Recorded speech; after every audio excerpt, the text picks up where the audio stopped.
Hello नमस्कार दोस्तों, हम रविचंद्र साथी, आप लोग देख रहे हैं आर साथी म्यूजिक। अगर आप लोग आर साथी म्यूजिक पर पहले बार आए हैं तो चैनल को करिए सब्सक्राइब, क्योंकि इस पर फुल सॉन्ग मिलता रहता है, एनी टाइम लिखा होगा। आज फिर सरस्वती पूजा के सॉन्ग ले आए हैं। ऐसे आई दिस बोलाई सी से सबके डी से दर्शन दिखाई, यही बोल है सॉन्ग का। बहुत बेहतरीन सॉन्ग है, आप लोग जाइए, फुल सॉन्ग लिखा हुआ है, आप लोग गाइए उठा के।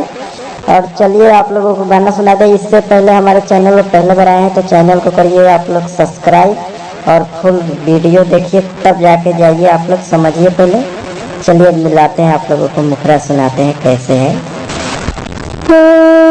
सूर्य के देवी हो ज्ञान के दाता, प्यारे से कह लोगे सरस्वती माता। सूर्य के देवी हो ज्ञान के दाता, प्यारे से कह लोगे सरस्वती माता।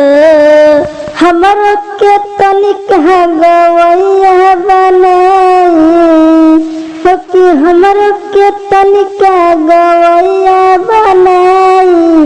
ऐसे आई दिसे बोलाई से सबके डी से दर्शन दिखाई। कैसे आई दिसे बोलाई से सबके डी से दर्शन दिखाई। तो मुखरा है, आइए अंतरा सुनते हैं अंतरा कैसे है। और अच्छा लगे तो लाइक करिए, और ऐसे ही फुल और फ्री सॉन्ग पाने के लिए हमारे चैनल को सब्सक्राइब करिए, और ऐसे ही बराबर मिलता रहेगा आप लोगों को गाना। चलिए मिलते हैं, इसका पहला अंतरा देखते हैं। सुमिरन करिले हम सब बीच आई, तब काहे करतारु लेट माई। सुमिरन करिले हम सब बीच आई, आवे में लेट काहे करतारु माई। रहिया जो हत बावे अखिया हमारो, सुनिल माई तू बेटा के पुकार हो।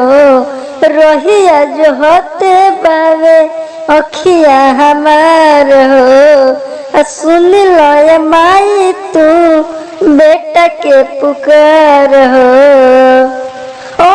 नहीं तनय माई हम के तर पाई।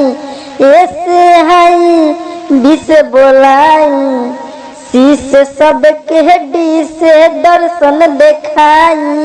ऐसे आई बिस बोलाई डी से सबके दर्शन दिखाई। आइए दोस्तों, हम लोग दूसरे अंतरा की ओर चलते हैं, यानी लास्ट अंतरा जिसमें नाम जोड़ सकते हैं। आपको भी नाम जुड़वाना है इसके अगले गाने में, तो आप लोग कमेंट जल्दी करिए, अगला गाना में नाम जरूर जुड़ेगा। चलिए सुनते हैं लास्ट वाला अंतरा, यानी नाम वाला अंतरा। गवैया के लहाज आके सब बीच बचाई दी, भगती के सकती माई आके दिखाई दी। गवैया के लहाज आके सब बीच बचाई दी, भगती के सकती माई आके दिखाई दे। राइटर रवि रंजन के माई जहनी भुलाई, बेटा है तोहरे माई दिल जन दुखाई।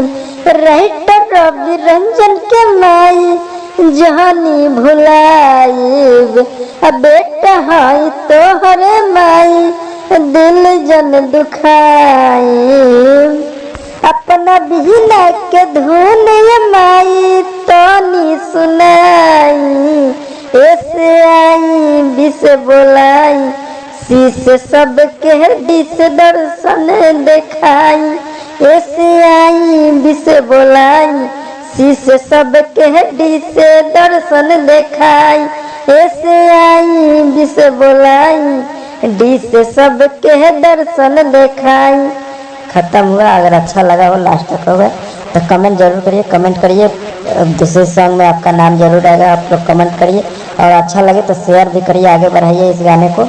तो चलिए, फुल और फ्री सॉन्ग था आप लोगों के बीच में, आप लोग गाइए जाइए, एंजॉय करिए। चलिए मिलेंगे फिर, अगला होली लेके आ रहे हैं, उसमें मिलेंगे।